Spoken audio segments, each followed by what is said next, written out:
Hello everybody, it's Richard, man. I'm back here. I'm doing okay. I had a rough year, but I'm doing a lot better now. So I'll let you know what's going on lately. Hold on. As you can see, I got me a scooter. It's a Vespa, 1984 Vespa PX125. If you're not familiar with Vespa, it's an Italian-made scooter made by a company called Piaggio. And Vespa is an Italian word that means wasp. And a wasp is a bug.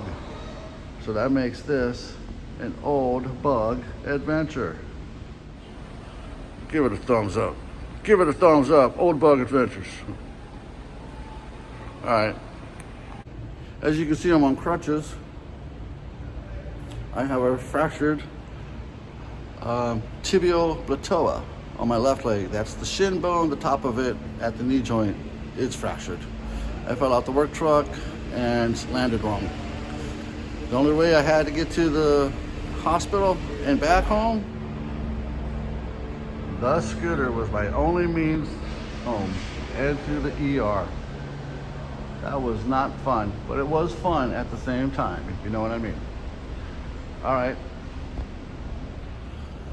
So anyways, I'm at school. I'm taking classes at night, and I'm about to start my class.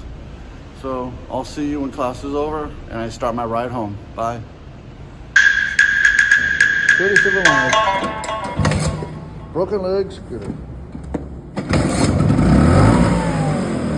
Do this. Gotta get home. Yeah, I got a 31-mile trip ahead of me, man. So I hope I stay warm.